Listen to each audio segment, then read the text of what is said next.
Olá a todos, sejam bem-vindos a um episódio especial do podcast School of Unicorns. Hoje tenho comigo o professor Dr. Pedro Castro Rodrigues e a professora doutora Ana Cruz e vamos falar sobre psicoterapia assistida por psicadélicos.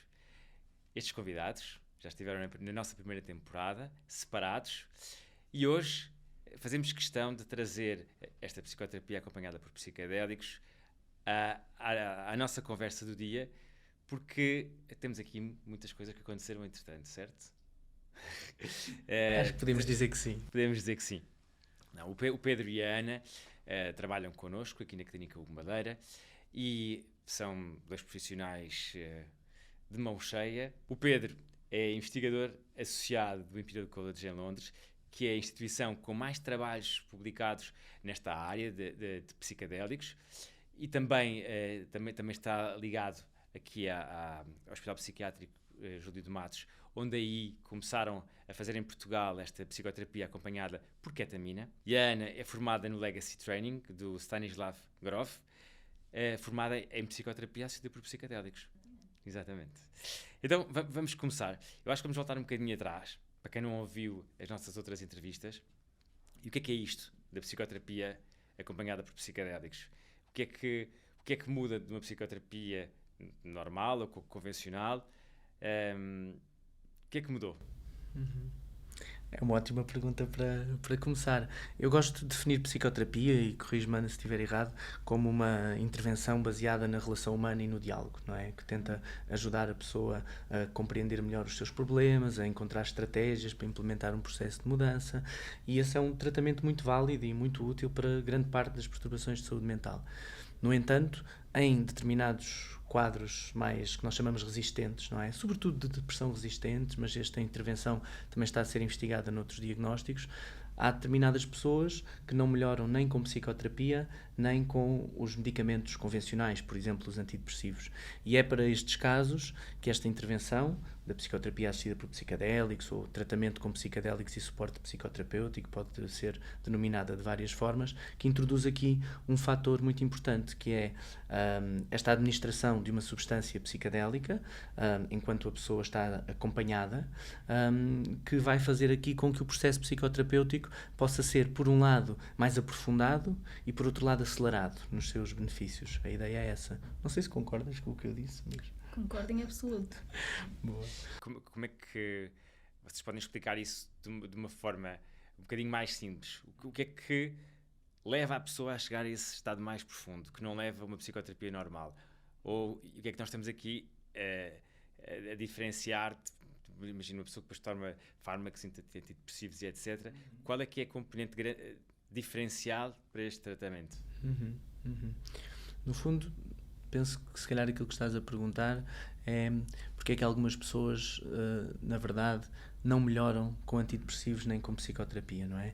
Claro que a resposta a isso é muito variável de caso para caso, não é? Mas eu diria que, assim, em linhas gerais, eu penso que aquilo que temos encontrados são pessoas que, muitas delas, passaram por experiências muito difíceis em determinadas fases da sua vida, para além de terem provavelmente um background genético e biológico que lhes pode conferir vulnerabilidade para a depressão, mas muitas delas passaram por eventos difíceis, traumáticos, podemos chamar assim, não é?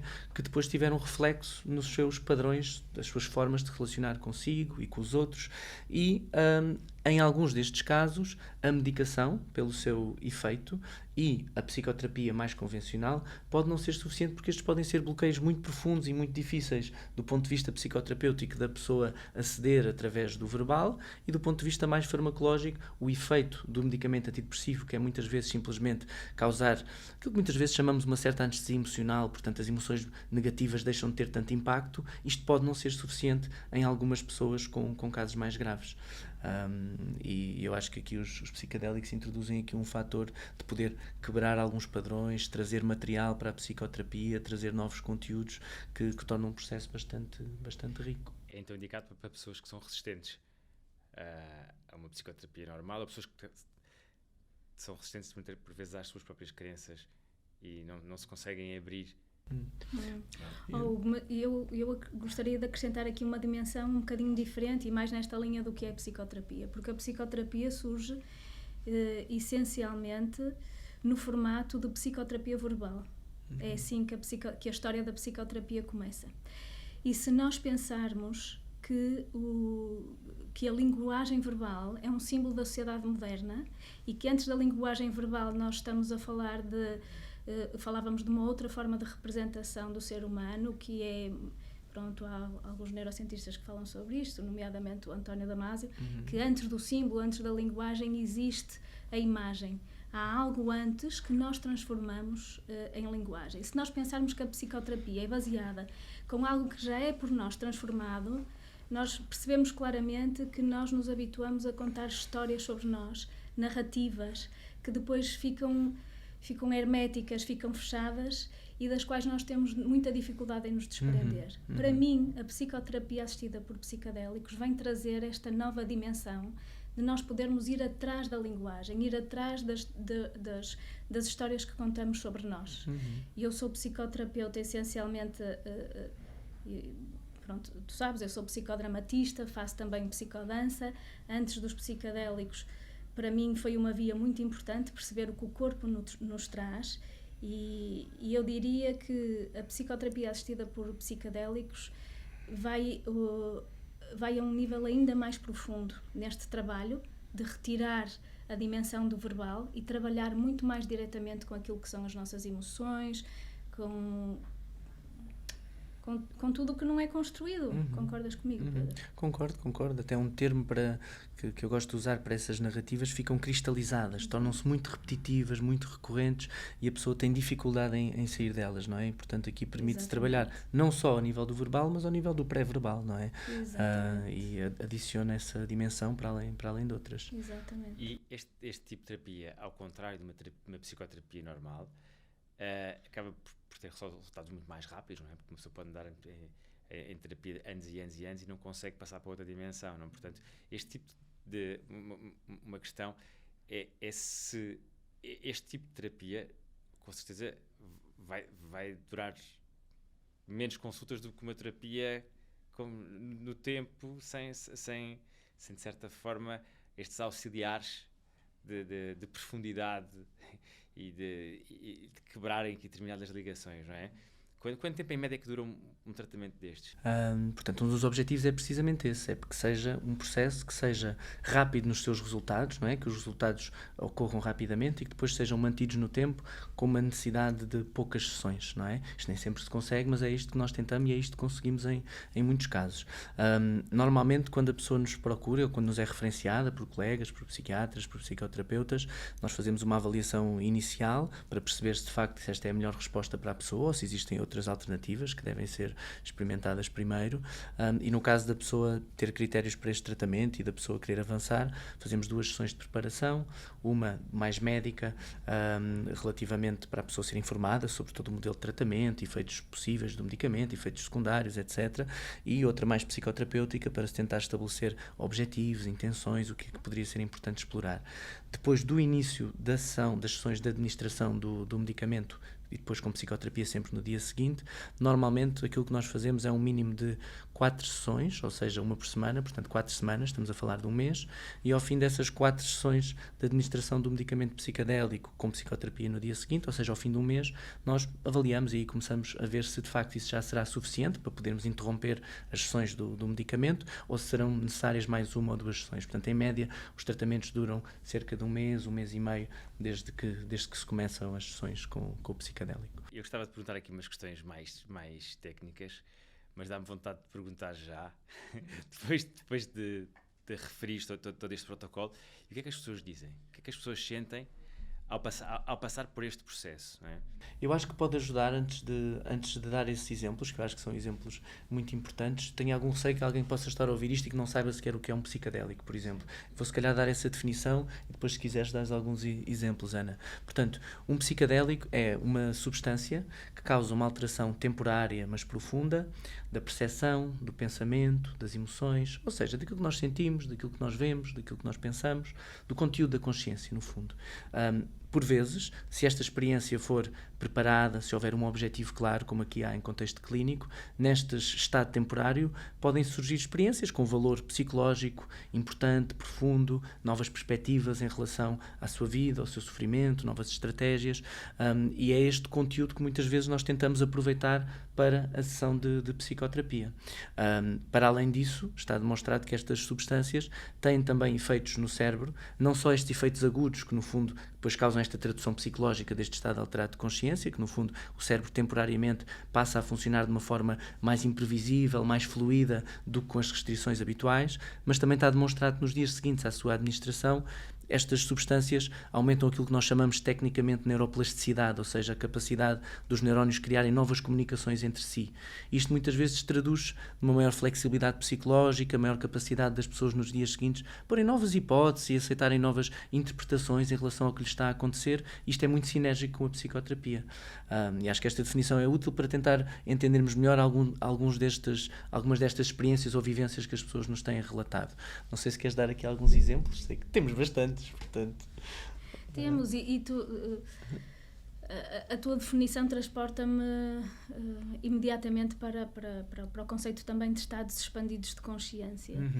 E isso remete-me para experiências dos nossos clientes que são muito difíceis de colocar em palavras e que inevitavelmente me remete que é isto, são estados expandidos. Para vos explicar qual está a ser o meu raciocínio, Stanislav Grof define estes estados como estados holotrópicos. E holotrópicos porquê? Holotrópica vem da decomposição da palavra holos e tropein, que quer dizer em direção ao todo, em direção à totalidade. Nós temos clientes nossos que nos descrevem experiências relativas a conceitos quase filosóficos, como por exemplo da impermanência, o tocar, o conceito da impermanência, o tocar o conceito de abrir perspectivas, o tocar o conceito de pertença, e isto a um nível muito profundo e muito celular. É através de uma experiência tu perceberes que o mundo é mesmo impermanente. Impermanente é um conceito que é muito trabalhado pelo budismo, é muito praticado, por exemplo, na meditação, e é um conceito que pode ser hiperterapêutico, porque se eu estou num estado depressivo infindável, como dizia hoje uma cliente nossa, é como ter o depósito do nosso carro de gasolina sempre na reserva, é viver eternamente na reserva. Se nós pensarmos que uma pessoa com este sentido de existência pode tocar o que é a impermanência da vida, nós estamos a dizer que ela começa a perspectivar este estado como apenas um estado que tem fim, que é transitório. Portanto, sim. Não sei se isto responde à tua pergunta. Não, acho que é um belo exemplo, e é um exemplo que não tem acontecido só num dos casos, não é? E, portanto, que é transversal a alguns destes casos. Existem às vezes temas que se repetem, este é um deles, não é? Tocar nesta questão da transitoriedade das coisas, do fluxo, da dinâmica da vida, e às vezes isso pode ocorrer só na experiência em si e depois a pessoa conseguir aceder a isso no dia-a-dia, ou pode acontecer na experiência e isso depois poder servir para a pessoa olhar para os eventos do dia-a-dia como outra forma, para os eventos difíceis que vão ocorrendo, não é? Isto mexe com mecanismos da nossa psicologia normal, não é? De como lidar com a adversidade, e às vezes estes estados expandidos podem ter este benefício. Mas e são agora muitas vezes... deixa-me acrescentar aqui um dado que eu também considero que é fundamental e que justifica o que para mim é a mais-valia deste tipo de tratamento. É que eu, através da psicoterapia cognitiva ou através da linguagem, eu posso compreender o conceito, mas eu não o vivo. Emocionalmente, não é? E estas experiências permitem-nos compreender cognitivamente o conceito, mas vivê-lo do ponto de vista físico e emocional. Experiencial, não é? Experienciar. E quando nós conseguimos experienciar o que é a impermanência da vida, é impossível não relaxarmos perante a vida. É uma experiência forte e que, ao fim e ao cabo, imagino que as pessoas que passam por isso não têm outra opção se não enfrentar os problemas. Não é? E enquanto que numa psicoterapia normal a pessoa pode estar ali, se a pessoa não quer, não vai lá, não é? Neste caso tem que ir, não é? Porque é obrigada a isso, e depois também calculo para vocês todo este processo e para a própria pessoa é um processo muito mais colorido, muito mais feliz ou não. Claro que a pessoa depois poderá sofrer e vai sofrer com certeza para resolver as suas questões, mas é um outro tipo de experiência, não é? Esse conceito é um conceito técnico até, não é? Da atuação nos problemas, não é? Existe um conceito relacionado e que também tem a ver com isto que estava a falar há pouco, que é... Hoje estamos numa de palavrões, mas tentamos simplificá-los, não é? Há um conceito da experiência emocionalmente corretiva, ou seja, a pessoa enfrentar uma emoção difícil, desafiante, mas conseguir ultrapassá-la, quer seja com os seus próprios recursos, quer seja com a ajuda de outra pessoa, não é? E esta ajuda de outra pessoa toca também aqui no tema da aliança terapêutica, da relação terapêutica, que se vai estabelecendo aqui entre nós e a pessoa, e portanto isso que tu estás a dizer, da pessoa conseguir utilizar os seus recursos para ultrapassar partes da sua mente ou problemas da sua vida num contexto terapêutico, é um dos mecanismos que se fala quando se fala na eficácia das psicoterapias em geral e quando se fala na eficácia deste tratamento complementado, no fundo, e acelerado pela substância psicadélica, no fundo. Hugo, e como eu sei que tu gostas de exemplos, para exemplificar... E as pessoas gostam, sim, de histórias. Sim. É importante. Para exemplificar isto que o Pedro está a dizer, por exemplo, e que tu também tocaste, não é? Que é a importância de vir para um tratamento destes com coragem para enfrentar memórias, para enfrentar qualquer tipo de experiência mais difícil que possa surgir. É muito importante a confiança em nós, é importante a confiança no espaço, no setting, e daí também toda essa preparação. Vou-te dar um exemplo. Houve um cliente nosso que durante uma sessão de administração teve uma imagem, ele descrevia como sendo uma imagem de Cristo, era como se fosse uma máscara da imagem de Cristo, uma oca, não havia nada por trás. E depois aquilo multiplicava-se em várias máscaras. E ele, ao descrever-me, na sessão de integração, descrevia como sendo um momento difícil da experiência, mas sem perceber muito bem porquê. Foi algo que o assustou e ele declaradamente não quis ir lá. Durante a nossa sessão de integração, eu convidei-o a fazer o relaxamento, muitas vezes é assim que trabalhamos, a entrar em relaxamento e a voltar a entrar em contacto com esta imagem. E ele confiou e entrou. E foi muito bonito a associação imediata que ele fez com um momento muito traumático da infância dele, em que ele, de certa forma, sofre de um certo tipo de violência por parte de um padrasto. E o ter acedido a essa memória, o ter expressado, ter podido expressar a emoção associada a esse momento e o ter tido a possibilidade de um momento corretivo foi fundamental para a terapia dele. Não, sem dúvida. Às vezes as pessoas não percebem o poder de corrigir. Às vezes acho que não conseguimos corrigir, mas conseguimos tentar resolver e aceitar determinados traumas que temos do passado. Eu queria vos perguntar uma coisa que é uma questão que nos aparece muito. Que tem a ver estas sessões que vocês fazem com uma macrodose de psicadélico, não é? da substância que aplicam. Qual é que é a grande diferença da macrodose para a microdose? Essa é uma pergunta importante, não é? Tentar responder a isso de uma forma clara. Portanto, hoje em dia fala-se muito de microdosagem de psicadélicos e aí do que se está a falar é de utilizar as substâncias que são normalmente classificadas como psicadélicos clássicos, ou seja, que atuam na serotonina primariamente, e utilizá-los em doses muito baixas diariamente, ou 2 em 2 dias, ou 3 em 3 dias, para, normalmente os objetivos das pessoas que o fazem é terem maiores níveis de criatividade, de bem-estar. Aqui não estamos a falar de um uso clínico, certo? As substâncias daqui que estamos a falar quando se fala de microdosagem de psicadélicos são psilocibina, uma substância presente em algumas espécies de cogumelos, LSD, mescalina, e portanto aí estamos a falar de um uso que não é clínico e é um uso que a ciência não tem ainda conseguido demonstrar grande diferença em relação ao efeito expectativa, a um efeito placebo de simplesmente estar a tomar algo que a pessoa tem expectativa que o vai ajudar. Mas é uma investigação que está a decorrer e até pode ser que se venha a demonstrar benefícios, mas neste momento estes benefícios ainda não são muito claros.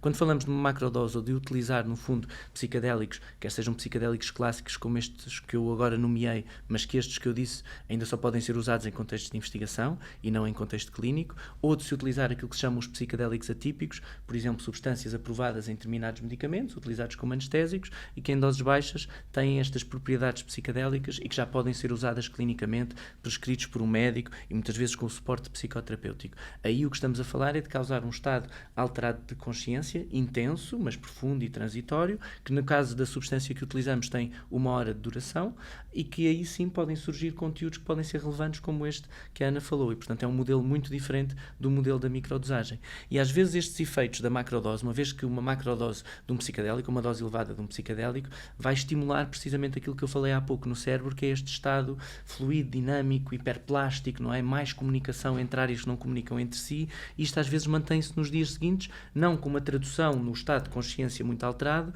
mas da pessoa sentir mais energia, mais leveza. Ainda, por exemplo, quando estavas a contar esse exemplo, eu lembrei-me, por exemplo, de um outro caso que tivemos, de uma pessoa que nos disse que sabia, quando aqui chegou, precisamente quais é que eram os seus problemas, no fundo, o que é que estava por trás ou na origem do seu estado depressivo, podemos dizer assim, mas que antes deste tratamento e depois de muitos medicamentos e de muita psicoterapia, a pessoa achava que não havia maneira de resolver estes problemas, que os problemas iam sempre estar lá e não havia nada a fazer em relação a eles. E com este tratamento, a pessoa compreendeu que estes problemas não só existe algo a fazer em relação a eles, e estamos a falar de conversas que às vezes podem ser difíceis, com pessoas da nossa família, decisões difíceis em relação ao trabalho, etc. E ele dizia-nos que esses problemas não só é possível atuar neles, como ele tem que atuar neles. Portanto, percebeu que tem que atuar neles para deixar de estar deprimido. E, portanto, isto está já a fazê-lo. E, portanto, às vezes tem a ver com este componente mais comportamental, a tradução comportamental das coisas, que, no fundo, este estado causado... A parte física também, não é? Parece que a pessoa é empurrada. Exatamente. Resolve. Pessoas que descrevem o teu problema. Exatamente. Vai para a frente, não é? Oh, e deixa-me voltar atrás, porque eu não posso mesmo deixar de dizer isto, porque que é muito importante, é um ponto que tu refletiste sobre e que é importante esclarecer. A dado momento tu dizes não podemos corrigir. No caso deste exemplo que eu te dei, o que aconteceu durante a sessão foi ele aceder à emoção daquela criança enquanto estava a ser agredida, e ele próprio ter a possibilidade de abraçar essa criança, de lhe dar conforto. E quando ele percebe isto, o que é que aquela criança precisava que não lhe foi dado, e lá está, daí também a importância da integração ser imediatamente no dia a seguir à administração de fármaco, porque há aqui uma janela que se abre precisamente para reparar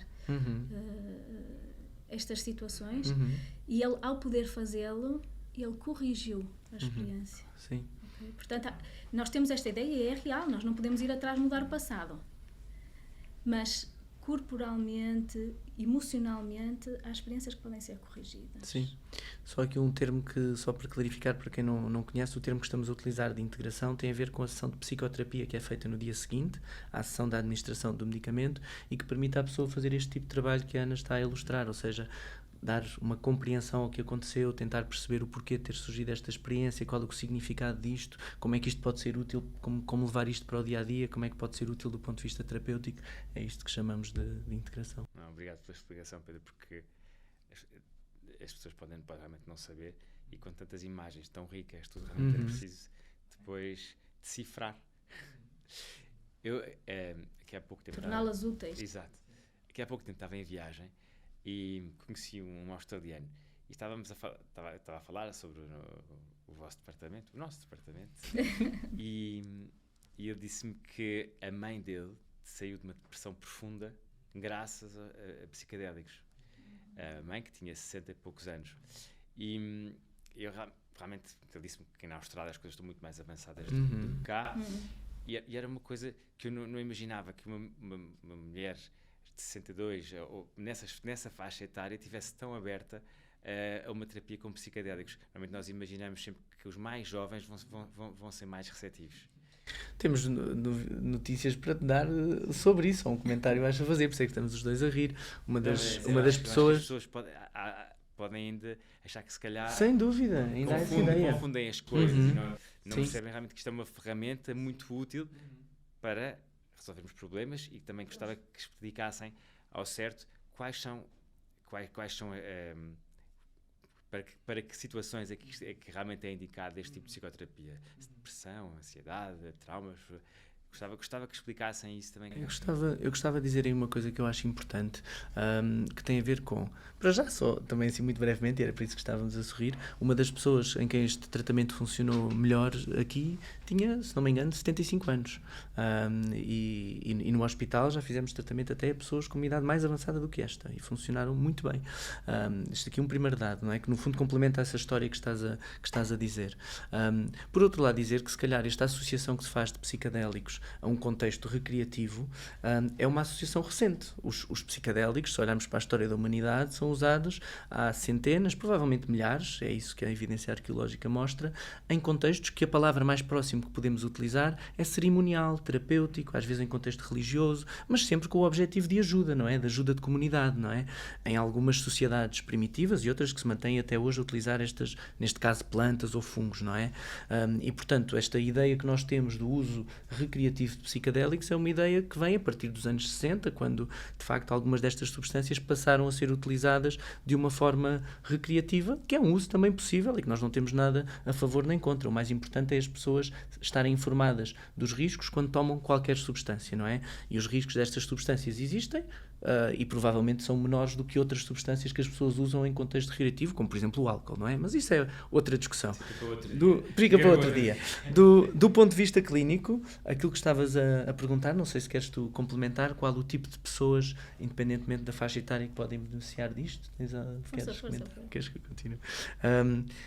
Há bocadinho eu dei uma definição muito geral, não é? De casos de depressão que não melhoraram com antidepressivos nem psicoterapia. E na verdade eu acho que este pode ser a melhor forma de definir um potencial candidato a este tratamento. Claro que depois, a cada caso que nos chega destes, é importante avaliar se estão presentes um determinado aqui conjunto de características, que muitas vezes são características de personalidade, mas não só, capacidade de raciocínio simbólico, de abstração, não é? Para conseguir recolher o máximo de benefício possível deste tipo de experiências. No entanto, também já fizemos este tipo de tratamento, e que até estou a falar, por exemplo, no hospital, com pessoas com outras características, no qual os benefícios também ocorreram. E, portanto, é uma questão de adaptação, e aí vemos muito caso a caso. Eu gosto muito de dizer que nós estudamos a depressão ou estudamos as doenças, mas um médico na verdade nunca via depressão, não é? O que nós vemos são pessoas, não é? E as pessoas contam-nos histórias, há pessoas que deprimem, não é? E é para isso que temos que olhar. Portanto, nós vemos muito aqui caso a caso. Acho que esta definição mais abrangente é aquilo que no fundo pode permitir as pessoas serem aqui referenciadas, mas depois o que olhamos é muito caso a caso para a história da pessoa, não é? É por aí. E quem é que não pode mesmo fazer este tipo de... Também é importante, é muito importante essa pergunta, não é? Portanto, sei que puseste algumas perguntas online, não foi? Algumas das perguntas até foram nesse sentido. Pediste perguntas sobre o tema e algumas das pessoas perguntaram, e muito bem, coisas relacionadas com isso, não é? Claro que existem critérios de exclusão e pessoas que não podem fazer este tratamento com base no que sabemos do ponto de vista científico até hoje, não é? Por exemplo, excluímos pessoas com história de psicose, pessoas que tenham tido episódios psicóticos, pessoas com diagnóstico de esquizofrenia, pessoas com diagnóstico de doença bipolar, sobretudo se tiverem tido episódios maníacos graves, com sintomas psicóticos. Para já achamos que é mais prudente excluir essas pessoas. Já começam a ser feitos alguns estudos em algumas partes do mundo de se utilizarem terapias com psicadélicos, com algumas adaptações da dose e do protocolo, para pessoas com estes problemas de saúde mental. Mas ainda não há nada que possa ser para já recomendável, que nos permita já recomendar, e portanto é critérios de exclusão. Normalmente... Eu gostei dessa ressalva, sim, porque segundo Stanislav Grof, todas as pessoas são passíveis de um tratamento deste tipo, dependendo do contexto. O que acontece é que hoje em dia nós ainda não temos os contextos ideais para alguns tipos de pessoas, nomeadamente para psicose. Mas do ponto de vista prático, este é aqui o principal critério de exclusão. Claro que existem depois também problemas médicos, não é? Cardíacos, exato, às vezes graves, respiratórios. Este tipo de medicamentos pode aumentar ligeiramente a pressão arterial, ligeiramente a frequência cardíaca, e se a pessoa tiver problemas graves cardíacos, por exemplo, é excluída. E depois tem a ver também com o nosso objetivo, neste caso aqui. Nós aqui estamos muito virados para a depressão, para pessoas deprimidas, e nesse sentido tem sido este aqui o nosso principal diagnóstico. Neste momento, por exemplo, neste caso aqui, estamos a excluir pessoas com problema ativo de uma adição a outras substâncias, não é? Mas este modelo de tratamento também está, isto às vezes é paradoxal, a ser investigado e utilizado como tratamento de adições a outras drogas, e com resultados muito promissores. Que acaba por ser um dos receios as pessoas têm é, não, eu vou fazer uma terapia com um psicodélico, será que eu posso ficar viciado, não é? Ou talvez as pessoas que não percebem bem, que não estão por dentro do tema, têm essa ideia, e é completamente errada, porque estamos a falar aqui de uma coisa feita em contexto hospitalar, e que ninguém vai poder ficar adicto. Sim, sim. É um tema também importante, não é? As diferentes substâncias que estão a ser investigadas, quer seja psicodélicos clássicos, psicodélicos atípicos, como qualquer substância psicoativa, têm diferentes perfis aditivos, ou seja, a sua tendência ou probabilidade de causar adição é variável, não é? Como todas as drogas e substâncias.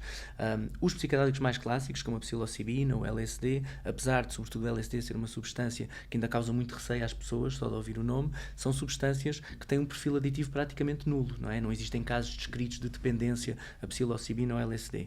Os psicodélicos atípicos, em que alguns deles já podem ser utilizados clinicamente, têm um perfil aditivo ligeiramente superior, no sentido em que algumas destas substâncias, se forem utilizadas recreativamente, repetidamente, todos os dias, em doses elevadas, há casos descritos de pessoas que desenvolvem adição a estas substâncias. Em contexto clínico, não existem casos descritos de adição, precisamente por aquilo que tu disseste, pelo contexto, pela separação entre as tomas e as experiências que as pessoas têm, nem sempre são experiências agradáveis e positivas, às vezes têm que ser experiências difíceis e desafiantes para as permitir entenderem-se melhores, e isso é algo que também faz com que a pessoa depois também não vá procurar ativamente este tipo de substâncias em contexto não clínico.